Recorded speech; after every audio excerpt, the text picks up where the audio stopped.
हम लोग आज से नोड जेएस में काम करना स्टार्ट करेंगे। ठीक है।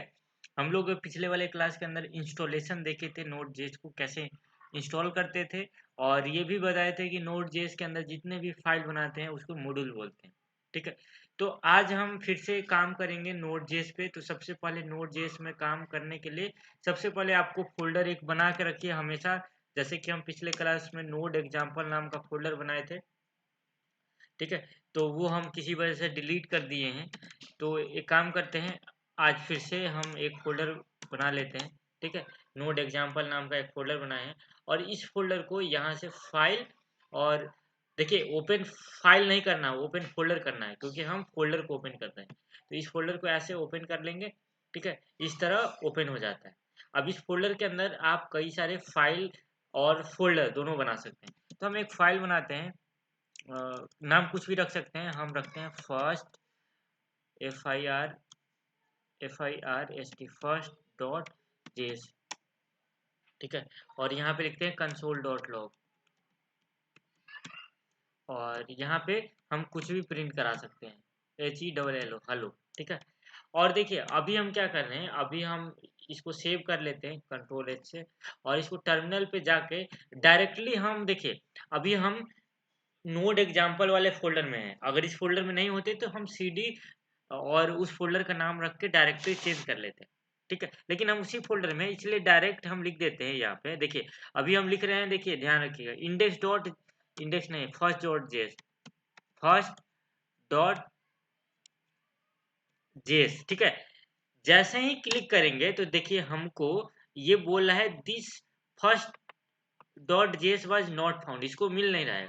तो देखिए जब भी हम डायरेक्ट फाइल का नाम लिखेंगे तो इस तरह का एरर आएगा। तो इससे बचने के लिए आपको क्या करना है, आपको लिखना है सबसे पहले इसको क्लियर कर लीजिए। ठीक है। इसको क्लियर कर लीजिए और टर्मिनल में जाइए। ठीक है। और इस बार क्या करना है ना कि नोड पे काम करें ना तो आपको सबसे पहले नोड लिखना होता है। ठीक है। और उसके बाद इंडेक्स डॉट जेएस लिखते हैं। ठीक है। इंडेक्स डॉट जेएस नहीं, इसका हम बार बार इंडेक्स डॉट जेएस नाम रख दे रहे हैं, फर्स्ट डॉट जेएस नाम। तो फर्स्ट डॉट जेएस लिखेंगे तो इस बार हमको हेलो मिल गया। ठीक है। इस बार हेलो मिल गया। तो ध्यान रखना है कि ये कभी-कभी कंफ्यूजन होगा कि फाइल नेम से कोई नहीं हो रहा है। जैसे आप कभी पाइथन के साथ काम किए होंगे तो उस समय डायरेक्टली लिखने पे भी आ जाता है। ठीक है। लेकिन यहाँ पे नहीं आ रहा है तो अगर कभी ऐसा दिक्कत हो तो आप उससे पहले नोड लगा लेंगे। ठीक है। और देखिए अब एक चीज़ पिछले वाले क्लास में बताए थे कि नोड जब अ, पे काम करते हैं तो हमको एक package dot JSON file create करना होता है। वो हमारे सारे जितने भी मॉड्यूल होते हैं उन मॉड्यूल के बहुत सारे डिपेंडेंसी होते हैं। डिपेंडेंसी क्या होता है अभी ध्यान नहीं रखना है, बस उनको मैनेज करता है, अभी ये ध्यान रखना है। ठीक है। तो उसको हमको क्रिएट करना होता है। ठीक है। तो उसको क्रिएट करने के लिए हमको क्या लिखना होता है, npm init। ठीक है। npm init लिखना होता है। जैसे ही npm init लिखेंगे तो ये देखिए ये क्रिएट करने लगता है और सबसे पहले पूछ रहा है कि पैकेज नेम में आप यहाँ पे कुछ भी नाम लिख सकते हैं, जो मन कर रहा है आप नाम लिख लीजिए। ये बस आपके इंफॉर्मेशन को रखने के लिए ये बस होता है। ठीक है। इसको फोकस नहीं रखना है, इसको ध्यान नहीं रखना है। जैसे बाय डिफ़ॉल्ट हम सो एंटर कर देते हैं, तो बाय डिफ़ॉल्ट ये ले लिया होगा। अब वर्ज़न क्या रखना चाहते हैं, तो बाय डिफ़ॉल्ट ये 1.00 रख रहा है, तो यही रख के एंटर कर देते हैं। डिस्क्रिप्शन लिख सकते हैं कि ये आप जो प्रोजेक्ट क्रिएट कर रहे हैं, वो किस बारे में है, तो हम नहीं कुछ लिखना चाहते हैं। ठीक है। एंट्री पॉइंट ये फर्स्ट डॉट जेएस ये जो डिफ़ॉल्ट ले रहा है उसको हम लेने देते हैं। टेस्ट कमांड भी हम कुछ नहीं डालते हैं, गिट रिपॉज़िटरी में भी एंटर कर देते हैं ऐसे, कीवर्ड में भी ऐसे ही एंटर कर देते हैं। ऑथर में आप अपना नाम लिख सकते हैं, जैसे कि कुछ भी लिख सकते हैं। जैसे कि हम लिख देते हैं मिंकू वेब। ठीक है। तो आप नाम कुछ भी लिख सकते हैं। ठीक है। ना भी लिखेंगे तब भी चलेगा। ठीक है। और फिर लास्ट में आप यस कर दीजिए, एंटर। ठीक है। ये तो देखिए ये पैकेज डॉट जेसन क्रिएट हो गया। इसमें बहुत सारी चीज़ें रहती है। ये इसका लाइसेंस का नाम है, ये ऑथर नेम है और यहाँ पे बहुत सारा ये जो प्रोजेक्ट का वर्जन है, जैसे कि सब शुरुआत में जब हम प्रोजेक्ट का वर्जन बनाते हैं तो 1 से ही शुरू होता है। ठीक है। उसके बाद आगे बढ़ता है। ठीक है। तो उसी तरह से ये है। ठीक है। ये आपको ध्यान रखना है कि पैकेज डॉट जेसन फाइल हमको क्रिएट करना होता है। और देखिए अगर मान लीजिए आप एक यहाँ पे फ़ोल्डर बनाएँ और उस फ़ोल्डर के फ़ोल्डर हम नाम रखते हैं चैप्टर 1, ठीक है? चैप्टर ये शायद फ़ाइल का नाम हम रख रहे हैं। यहाँ देखिए ये वाला फ़ोल्डर का नाम, ठीक है? FIRST फर्स्ट फ़ोल्डर का नाम रखें फर्स्ट और इसको इसमें डाल देते हैं, इसको इसमें डाल देते हैं, ठीक है? तो ये देखिए अभी हम फर्स्ट वाले में हैं, फर्स्ट वाले फ़ोल्डर के फर्स्ट वाले में। ये नाम फर्स्ट नहीं कुछ और रखते हैं। एक काम करते हैं इसका नाम डेमो रखते हैं, ठीक है? डेमो रखें, डेमो में हमारा फर्स्ट है। तो अब देखिए इस वाले फ़ाइल को रन करना है हमको first.js को, तो हम यहाँ से सीडी डेमो लिखेंगे, ठीक है? पहले सीडी डेमो लिखेंगे और अब हम नोड first.js लिखेंगे, ठीक है? इस तरह आपको ध्यान रखना है, इस तरह काम करना होता है, ठीक है? तब हेलो आया। अब देखिए इस डिपेंडेंसी को हम इसमें एक फ़ोल्डर बनाए हैं, तो अभी फ़िलहाल क्या करते हैं इसको डिपेंडेंसी को डिलीट कर दीजिए और एक दूसरा तरीका बता रहे हैं डिपेंडेंसी क्रिएट करने का। अगर आप चाहते हैं ना कि हमको पूरा description, author name, git repository name, version ये सब पूछ रहा था ना, वो सब ना पूछे। तो आप डायरेक्टली अगर पैकेज डॉट जेसन क्रिएट करना है तो आप लिखेंगे npm init और एक फ्लैग होता है, फ्लैग का नाम होता है वाई, एक फ्लैग बोलते हैं, ठीक है? अगर फाइल हैंडलिंग कभी आप पढ़े होंगे तो फ्लैग के बारे में पता होगा, ठीक है? अभी याद रखना है कि इसको वाई डैश वाई लिखते हैं तो ये क्या करता है ना कि डायरेक्टली पैकेज डॉट जेसन यहाँ पे क्रिएट कर देता है, ये कुछ मांगता नहीं है, ठीक है? ये कुछ माँगता नहीं, ठीक है? तो देखिए ये क्रिएट कर दिया, ठीक है? ये क्रिएट कर दिया, ठीक है? और ये देखिए, ये हमारा नेम में डेमो रखा है, डेमो इस फ़ोल्डर का नाम है और यहाँ मेन जो हमारा फ़ाइल का नाम है first.js वो है। तो यहाँ पे मतलब जो भी चीज़ें आप यूज़ करते हैं ना, उसको ये मैनेज करता है, ठीक है? बस इतना याद रखना। अब एक चीज़ हम आपको यहाँ पे बताने वाले हैं, देखिए, एक चीज़ होता है, यहाँ पे एक चीज़ होता है रैपर मॉड्यूल। ठीक है, RAPPER रैपर मॉड्यूल। ये रैपर मॉड्यूल क्या है? ठीक है, अभी याद रखिए कि ये एक टाइप का फंक्शन है, ठीक है? ये रैपर मॉड्यूल एक होता है, ठीक है? वो एक टाइप का फंक्शन होता है और वो जब हम कुछ भी यहाँ पे लिखते हैं ना, वो उसको वो अपने फंक्शन के अंदर रखे रहता है, ठीक है? यानी कि इस फर्स्ट डॉट जेएस के अंदर जब हम काम कर रहे होते हैं, तो एक रैपर फंक्शन बाय डिफ़ॉल्ट बना होता है, ठीक है? बाय डिफ़ॉल्ट बना होता है। ठीक है, रैपर फंक्शन जो है वो बाय डिफ़ॉल्ट बना होता है और उसी के अंदर जो भी हम यहाँ पे कोड कर रहे होते हैं, ठीक है? ये याद रखना है कि जो भी हम यहाँ पे कोड कर रहे होते हैं, ठीक है? उसी के अंदर वो रह रहा होता है, ठीक है? ये बस याद रखना है, ठीक है? और रैपर मॉड्यूल के अंदर कुछ वेरिएबल है जो कि कुछ वेरिएबल होते हैं, देखिए रैपर मॉड्यूल क्या होता है इसको हम डिटेल में थोड़ा समझा देते हैं। देखिए, एक रैपर मॉड्यूल है, रैपर मॉड्यूल यानी कि एक तरह का फंक्शन ही है और यहाँ पे लिखा हुआ है कि ये अ, गीकी गीकी नहीं गिक्स डॉट ओआरजी एक वेबसाइट है जहाँ पे लिखा हुआ है कि node JS does not run our code directly. ये नोड जेएस जो है हम लोग यूज कर रहे हैं वो हमारे कोड को डायरेक्टली रन नहीं करता है। ये क्या करता है, it wraps the entire code inside a function before execution. Execute होने से पहले वो एक फंक्शन में इसको रैप कर लेता है, जो भी हम कुछ लिखते हैं उसी को रैपर फंक्शन बोलते हैं। This function is termed as module wrapper function, उसी को रैपर फंक्शन बोलते हैं। और रैपर फंक्शन जो होता है वो इस तरह का दिखता है, ये देखिए ये रैपर फंक्शन इस तरह का दिखता है, ठीक है?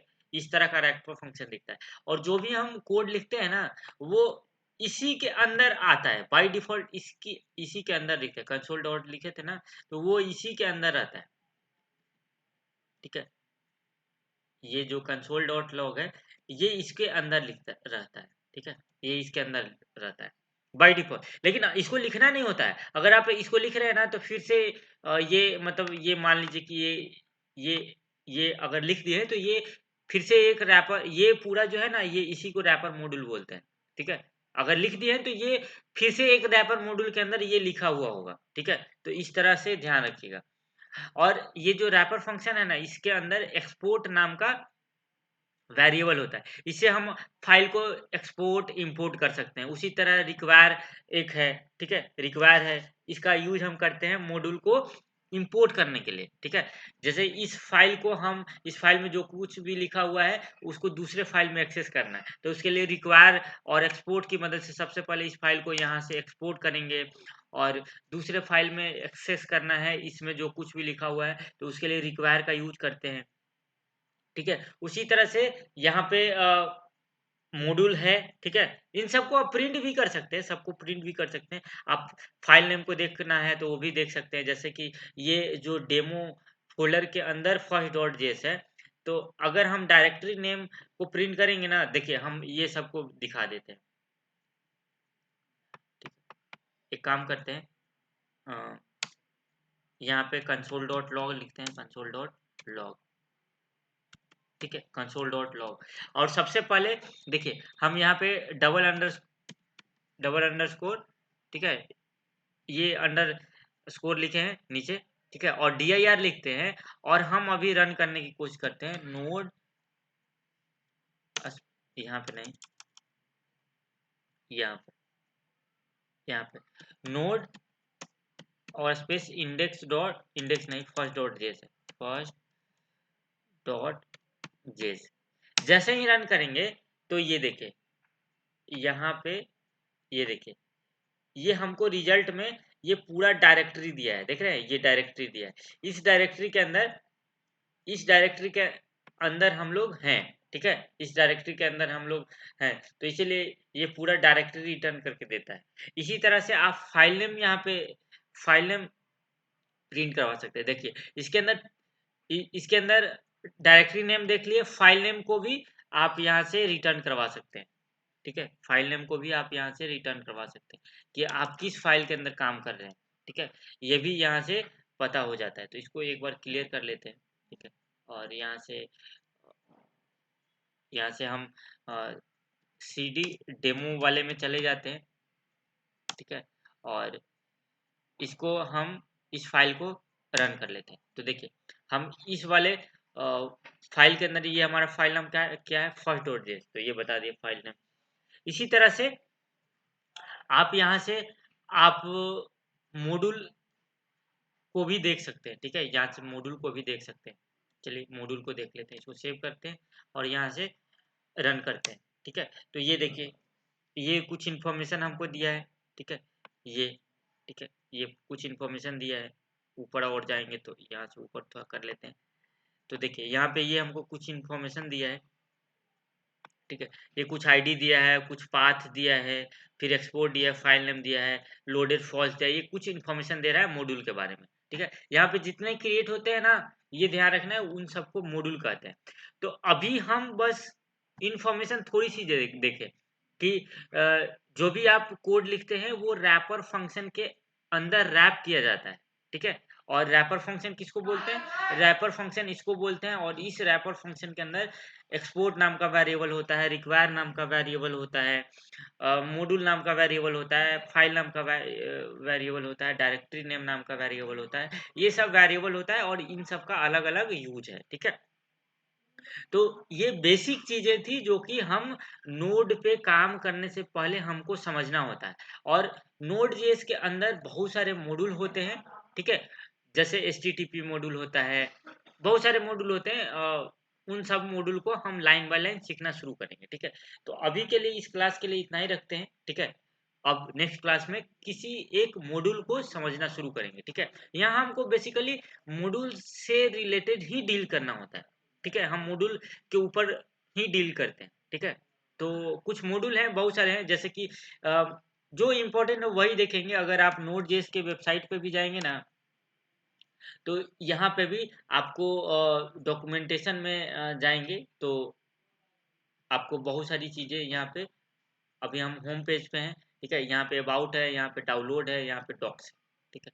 तो डॉक्स में अंदर जाएँगे, ठीक है? तो आप इसके डॉक्यूमेंटेशन को प्रेफ़र कर सकते हैं। इसके अंदर ठीक है? ये पूरा जितना रिलीज हुआ है, देखिए ये वही रिलीज है जो कि हम बता रहे थे ना कि सबसे पहले जो वर्जन होता है वो क्या होता है, वो यहाँ पे 1 पॉइंट, ये मेरा नेट स्लो नहीं चल रहा है, ठीक है, मेरा नेट स्लो चल रहा है। तो यहाँ से मतलब इसके वेबसाइट पे आप डॉक्यूमेंटेशन में जाके और इसके बहुत सारे मॉड्यूल हैं, उसको आप देखना शुरू कर सकते हैं। हम जो इम्पोर्टेंट मॉड्यूल है जो कि खासकर यूज होता है उसी को हम समझेंगे, ठीक है। तो अभी के लिए इतना ही रखते हैं। Thank you.